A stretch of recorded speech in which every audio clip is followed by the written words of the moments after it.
the Healing Through Love podcast with Sharlene Lynch and Rose Davidson.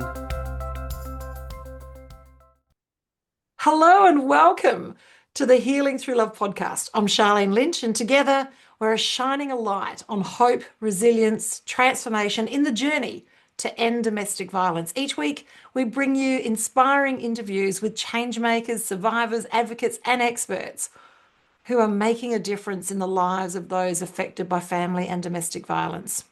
Whether you're on this healing journey yourself or you're supporting someone who is, this is your space for powerful stories, practical tools, and heartfelt inspiration. Let's heal through love. Today, we've got a very special guest from the other side of the world. Hello and welcome, Leticia Francis. She is a trauma recovery mentor and a keynote speaker, and she's also an author. Hello, Leticia. How are you? I'm great, Sharlene. Thank you so much for having me. And I'm Leticia Francis. I call myself the survival mode disruptor. I am a survivor of teenage domestic abuse, and it took me a while to get my life together, but I love having disruptive conversations about the residual impact of trauma, how it shows up in our lives, and what we can do to get out of survival mode. Oh, I hear you. As a survivor of family violence, I had set the pattern, the pace, the expectation that I would unfortunately end up in domestic violence as well. So, yeah, so talk to me a little bit more about these patterns.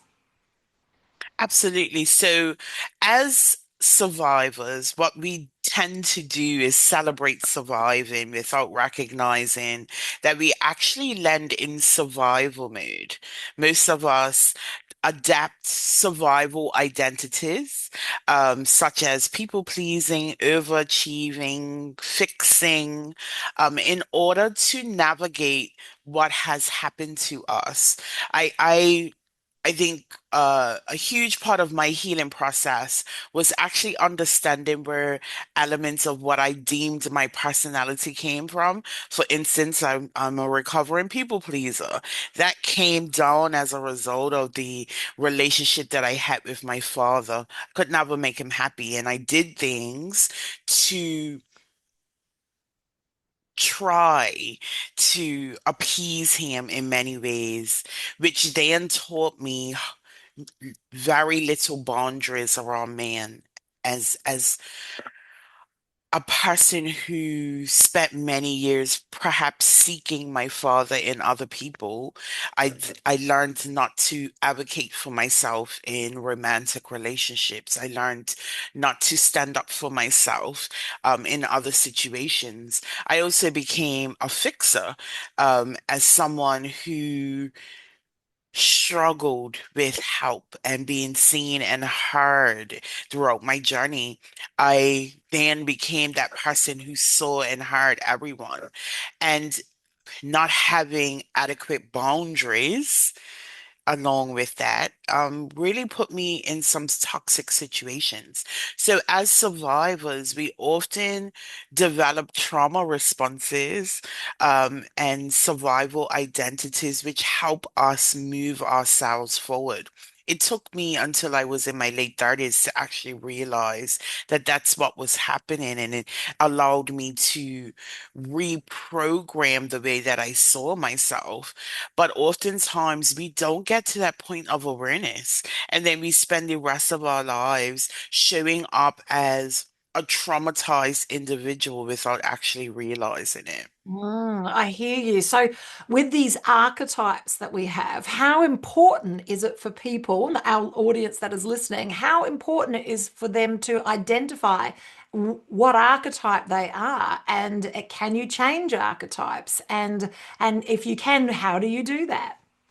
Absolutely. It's very important throughout the healing process. I believe that the person we become in order to survive is not the person that we need to be in order to thrive. And I believe there has to be a death of the way that we show up. And I often speak about this. I actually have a keynote called The Death of Me, where I talk about having to lay down my survival identity and choose to pick up something else. Um, it's Whenever I talk about accident survival mode, talk about it in three phases. The first phase is awareness, self-awareness. We cannot change what we cannot see. So to your question, it's very important to be able to identify these things, spend time really getting to know ourselves. And I think one of the things that is very key in survival healing is that piece, getting to know ourselves.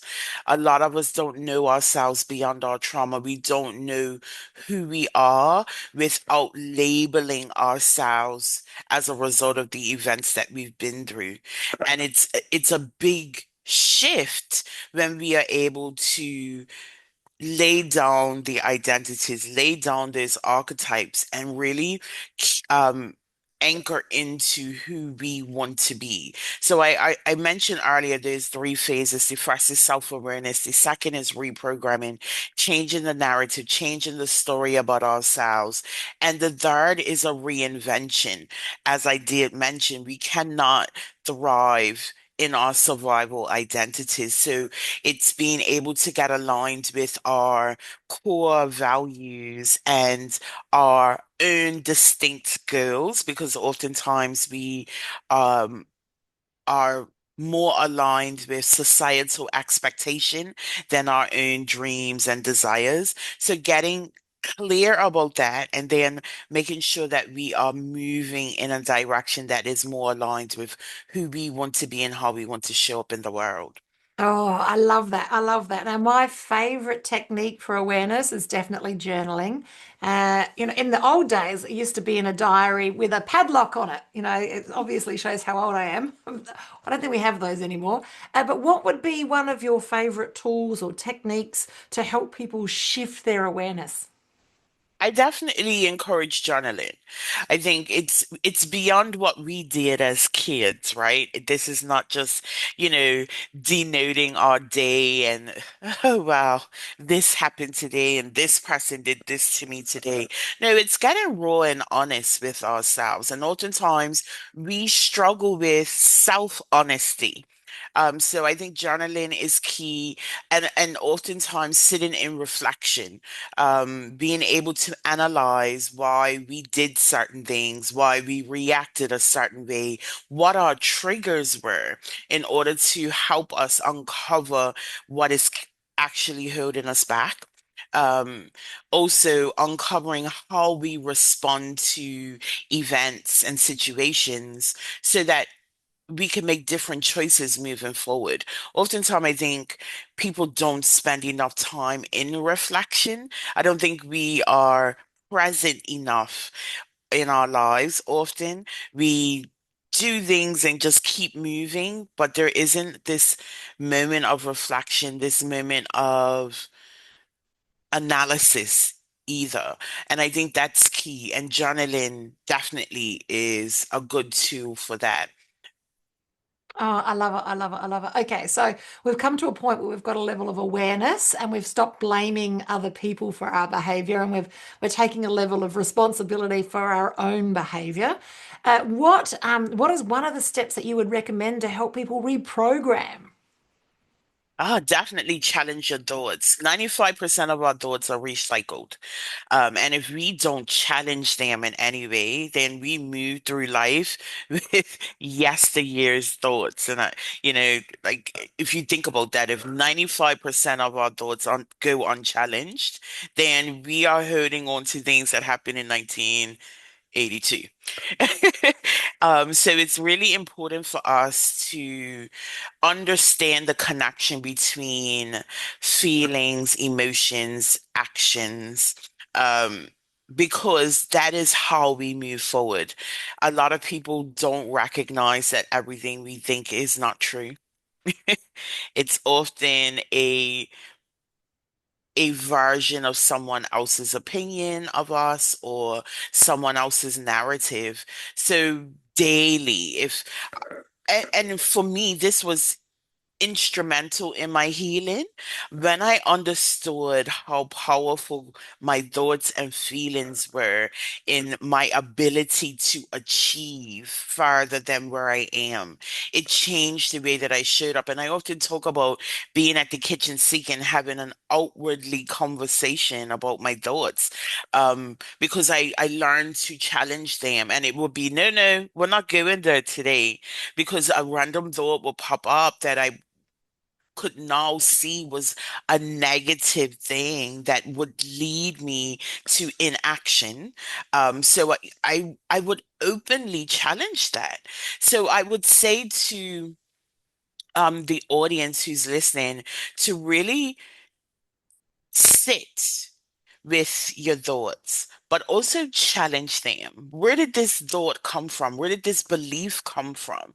And do I still believe that to be true?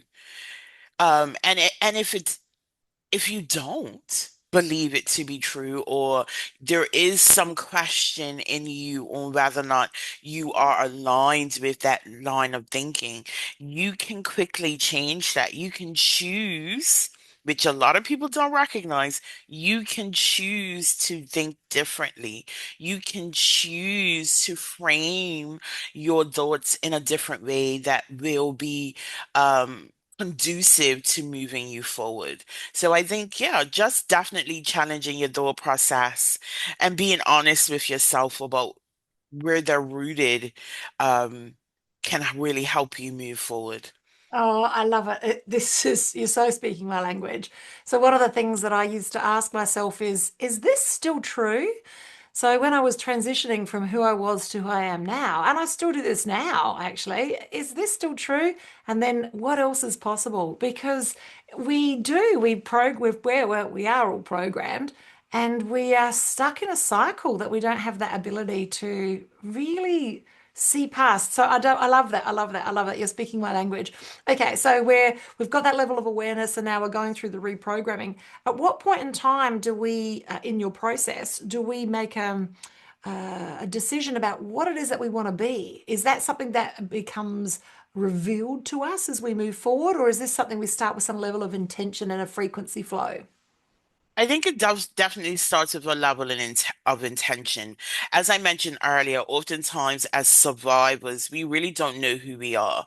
I know I came out of my abusive marriage and I really didn't know who I was beyond my interpersonal relationships. Whenever I had described myself, I would say I'm someone's child or I am someone's wife. I didn't know who I was beyond that. And part of the reprogramming is putting down the identities that we have picked up, putting down the narratives that we speak about ourselves, putting down the way that we view the world. And in doing so, we need to replace it with something.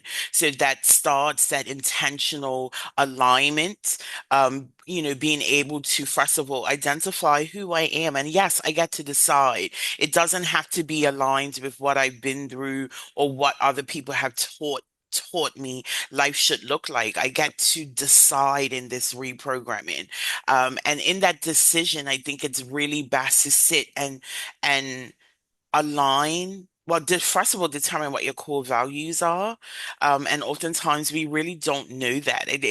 Core values in this space tends to be a buzzword. But I think once we get clear about what is important to us, then it's about taking aligned actions to stay in alignment with that. It's like for instance, one of the things that I uncovered was really important to me was authenticity, being able to show up as myself authentically, which I had never been able to do in my entire life. So now, whenever I'm in circumstances or situations and I can see that I'm not being allowed to show up authentically, I know that that's not really the space for me because I want to be in spaces that light me up, that encourage me to keep moving forward, that motivate me, that are aligned. And you can't always put yourself in positions where it's complete alignment. Like, for instance, you may have responsibilities that may go against your core values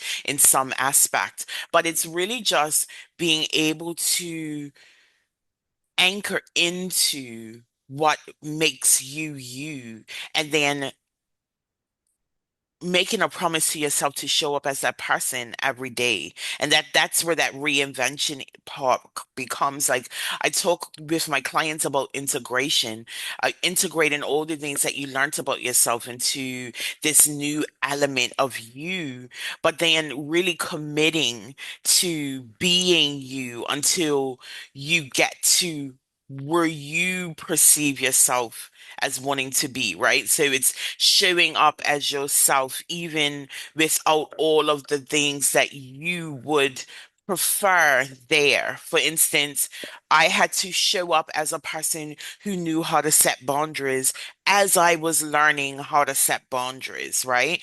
Or I had to show up as a person who advocated for myself as I was learning to do that more forcefully and stand in my truth.